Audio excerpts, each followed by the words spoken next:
Evening everybody, Silverbolt here, back from the Transformers review. This is the third take, because the first one ran to 22 minutes before I was even finished describing the toy, and the second one was interrupted by my mother walking in asking where my brother was. I don't know, I'm not his fucking secretary. But anyway, from the look on my face, and obviously the intro screen, you know what's coming. Up we go! Turn him around. Fortress Maximus. Yes.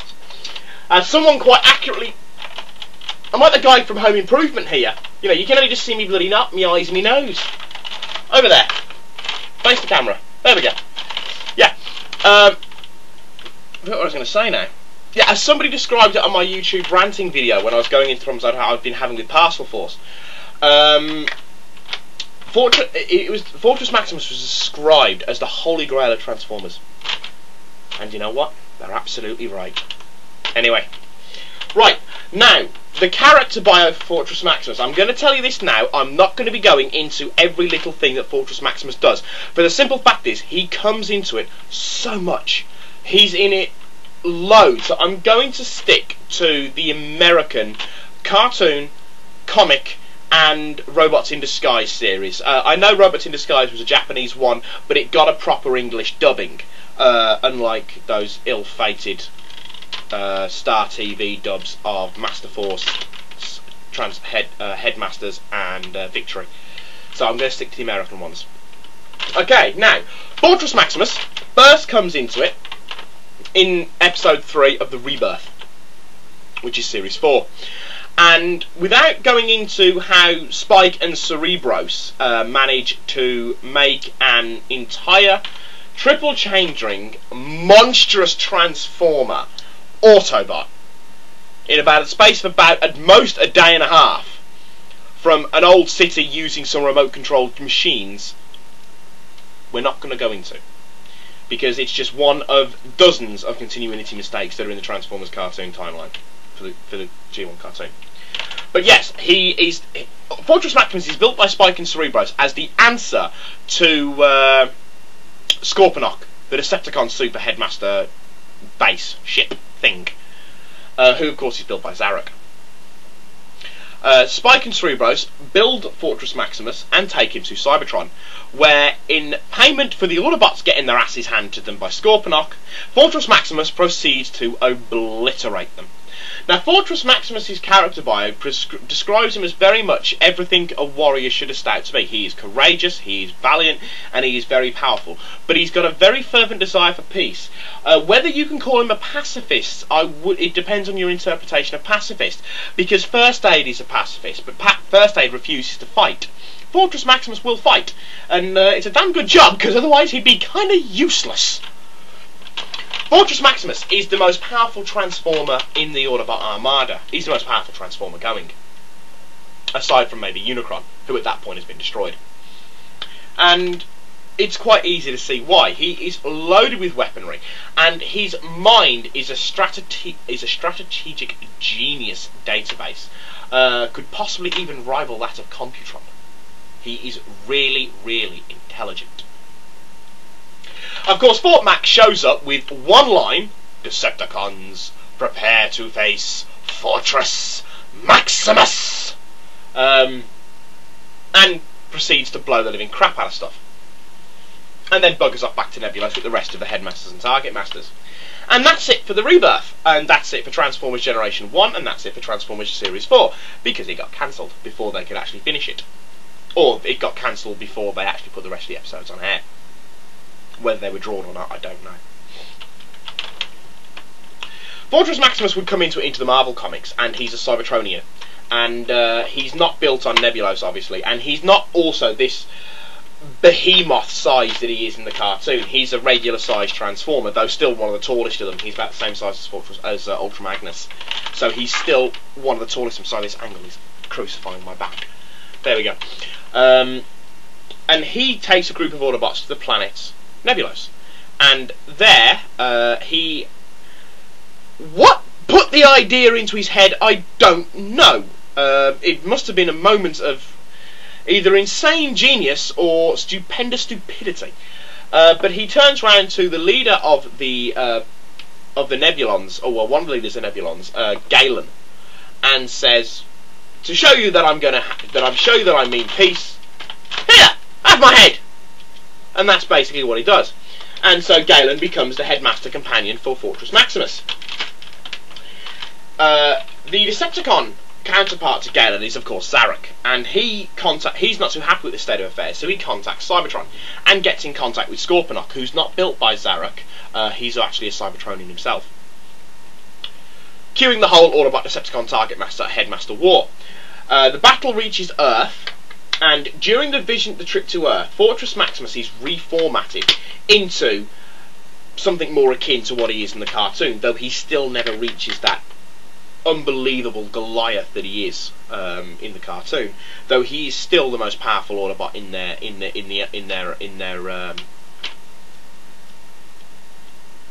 I'd say repertoire, but it's the wrong word.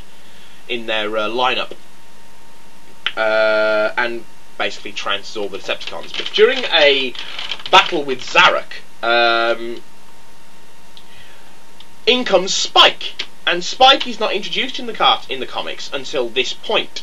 Before that, the human counterpart for Spike was Buster, his brother. Buster, of course, never makes it into the cartoon.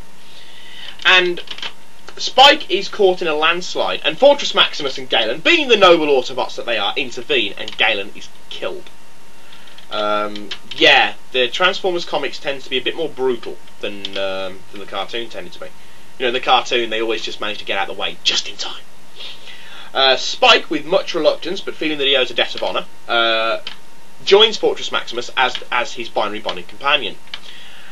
Though he still tries to lead a normal life, and he hums and he haws about it before realising that his destiny is to be with Fortress Maximus. And Fortress Maximus and Spike's last battle together culminates on the Ark, after the Ark has crash-landed for the second time. Fortress Maximus and Spike get into a battle with Megatron, and Fortress Maximus and Spike are both killed by Megatron, because Megatron is much more powerful in the comics than he is in the cartoon. That ends Fortress Maximus' roles in the Marvel comics, and he comes back into it in the Dreamwave in the Micromaster miniseries. And in the Dreamwave Micromaster miniseries, he is presented as a secondary leader, or a joint leadership with Ultra Magnus, ruling over the Micromasters. And even then, he is still maintained to be a pacifist, to the point where he gets sick of the fighting, gets sick of the reasons why they're fighting, and buggers off into the Great Wastes. And he's unheard of again until the Great Shutdown, and even then you don't really know what happens to him, because of course Dreamwave never finished those stories because they went bankrupt. That's him in the comics. Now, in the American dubbing of Car Robots, which is Transformers Robots in Disguise, which is a bit more of the cutie comedy side of Transformers, fantastic series, as anybody who's watched my Skyby video will know. The whole of the Transformers series pretty much revolves around them getting the O parts to activate Fortress Maximus, sorry. And as in the comics, Cerebros doesn't come into the comics, sorry, but in RID, Cerebros comes back into it. But Cerebros is not considered to be... I might do a separate review on the character bios of Cerebros and Spike, because it might be something slightly different. So I might do character bios individually on them as well, though they'll probably get the same video 2 in 1. And in RID, Cerebros is just a mindless drone. He's kind of like the key components of Fortress Maximus. He's like the key card that activates him. Fortress Maximus, of course, is put on Earth as Earth's guardian. And again, as in the G1 cartoon, Fortress Maximus is this monstrous behemoth of unbelievable power that the Autobots, Predacons and Decepticons are constantly fighting over. And the whole series pretty much revolves around Fortress Maximus, getting Fortress Maximus, activating him, and finding out that the children of Earth are the ones that can control him. I didn't write this stuff. Anyway, that's him in RID. Now, on to the good stuff, which is the toy.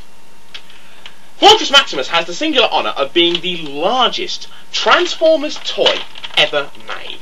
And as you can see, he is fucking huge. Right, now Fortress Maximus' character bio is depicted as not only have it been bristling with absolute weaponry, but he also has two smaller components, namely grommet and gasket. I've actually lost the part. I've actually didn't get the arms with this part, so I must see if I can get them off eBay. Who are controlled by Fortress Maximus himself. And Fortress Maximus sends these two out, and whilst he sends them out, he has to rely on his automatic defences of his base mode in order to protect himself. And it's supposedly the only known weakness of Fortress Maximus. But when you're a giant city with enough firepower to level a bloody small moon, you're fine. Who would win? Fortress Maximus or the Death Star? Stupid question, I know the answer. Death Star every time. We're not going into that one. Okay, go on. Post your video response about who you think would win, Fortress Maximus or the Death Star. Go ahead. Right, yes, and they form part of his, and they come with him.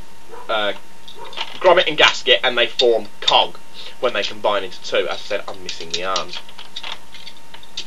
Now, Fortress Maximus, as a toy, for a toy benefiting his size, comes loaded with little gizmos and gimmicks. Now, here we go, right? See the red bits on the arms, and the hands then and the arm there. You turn them, this is on both arms, you turn this, you've got a gun. You open this, and you've got another gun. It's a very Springer movie style moment with the gun here and the gun in the wrists. You know, when Springer turns around and goes, "We're outnumbered," points his arm, and his hand flips over and the gun pops out and he shoots at Starscream. Very that kind of moment there. Right, other gizmos that Fortress Maximus have. He has numerous holding compartments. He has a compartment here in the side of his leg. Oh, this is really awkward, you know, and quite painful. And I'm going to have to be careful I don't go and hit him off the ceiling. I can set the dog off. No, it's not good. Okay, he has a prison cell in his other leg. I need something that I can use to open it because I can't open it with my fingers. And of course I don't have anything. Oh, there they are. I've got to be really careful with this because I don't want to do any damage. I just needed to pick. There we go.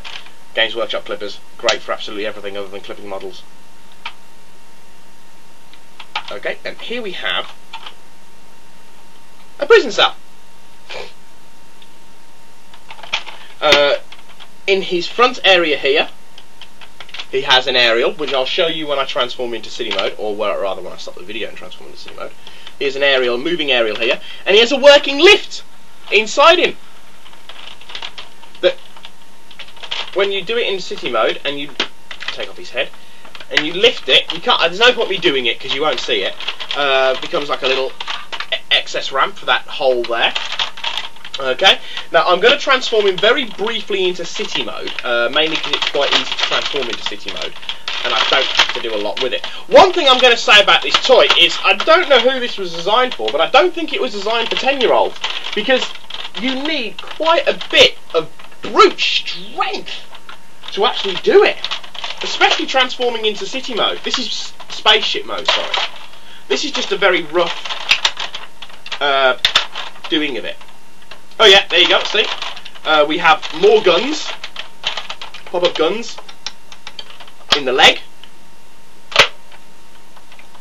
here, and in robot mode, of course, these central guns are these two massive things. So, yeah, he can hold his own in a firefight. Just enough, you know. Okay, that's him roughly in city mode. Put that very iconic huge blaster on the side. That's him roughly in spaceship mode, sorry, not city mode. I keep saying city mode. I'll get to city mode in a minute. Okay. Right, I'm going to transform into city mode, and I'm going to stop the video to do it because it's very awkward getting all his legs to fold round and round and there. But I shall be back. Okay, I'm back. Here he is in city mode. And right, and here you can see, if I do it from the right side, and nearly cut my own throat then, okay, the turning aerial. You've got the central ramp here, which disgorges the the headmasters and the target masters when they go back to Nebulos. And then you've got a working ramp in there, where I'm tapping now, but I can't quite get to it because it's too awkward to hold at the camera. Okay, so as you can see, a very nice thing. Now, one thing I'm going to mention is, this is the control tower here. And look at the direction it's facing. It's facing where all the big guns are at the back, and the exit rams are behind it. There's the control tower. Now look at this on the box, because I have the box to him. As you can see, it's right behind me. Right, and you should be able to get this. There. See the picture there of Fortress Maximus in his city mode? Look at the control tower. It's at the front. It's facing where the ramps are. Now I've tried, but I don't know how to turn this round. I don't know how to turn it round, or even if it does turn round, because as far as I can tell, it's completely solid. The picture on TFU of Fortress Maximus is completely solid, and so I don't know how they've done that. Now, the only thing I can think of is there is a prototype for Fortress Maximus that they haven't, that didn't come out. So maybe it's the prototype picture. You'll find the prototype picture for Fortress Maximus on eBay as well.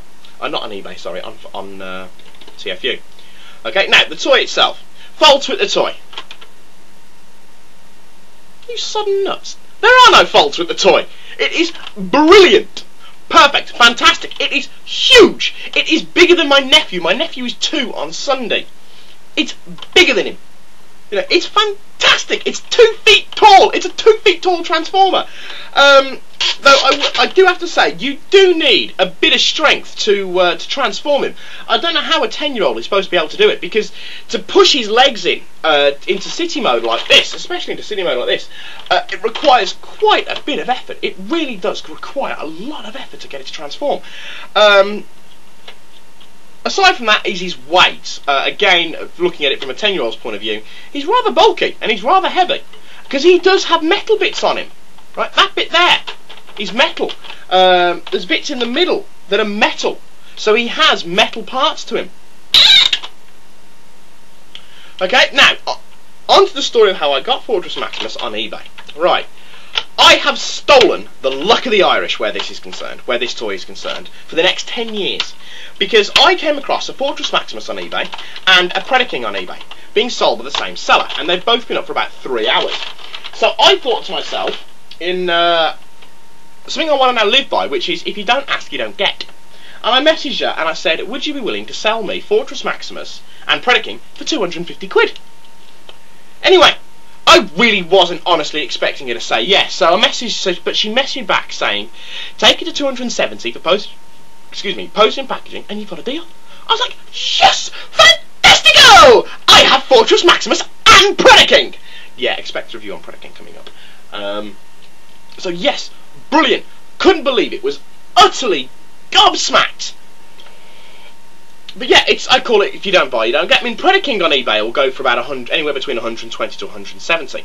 Fortress Maximus I've seen one dodgy one where he was bright yellow, the blue had faded to brown somehow, and he had no parts, no heads, nothing, and somebody was still knocking him off at 75 quid.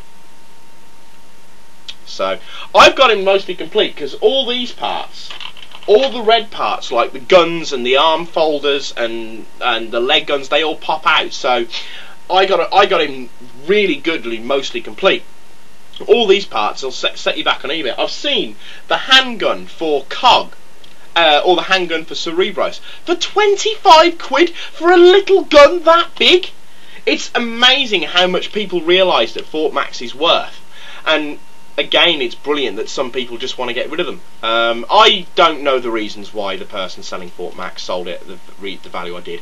I find it hard to believe that anybody who's selling a transformer would not know somewhat the value of Fortress Maximus. So I reckon that she was somebody who was selling off an ex-boyfriend's stuff. But that's just my thought, and that I had that thought after I got the toy. But I don't care. It's not my fault. Fortress Maximus is now mine. And he's quite a nice little nest egg, because Fortress Maximus will go from anywhere between £700 to £2,000. So that's $4,000 American dollars. So it's quite a lot. But yes, Fortress Maximus. If you can afford him, then he's a fantastic investment. But I would consider an investment, because he is becoming rarer and rarer, especially in his G1 colours. and it's only going to be so long before that Chinese company that's dumping out knockoffs brings one out of him. So it's going to be harder to get him once that happens. But I would consider Fortress Maximus an investment more so than for a collection piece, because he's quite a nice little nest egg for any particular reason. If I ever need major surgery, he'll pay for my new kidney, or the fact that I smoke with my new lungs. But other than that, no way would I sell him. Well, no way would I sell any of my Transformers, but there we go. Okay, this video has gone on far too long, I'm guessing, so I'm going to log off now. I'm going to sign off now, and I'm going to say adios, au revoir, auf Wiedersehen. This is Silverbolt with Fortress Maximus, Spike, and Cerebros. And expect a review of Cerebros and Spike.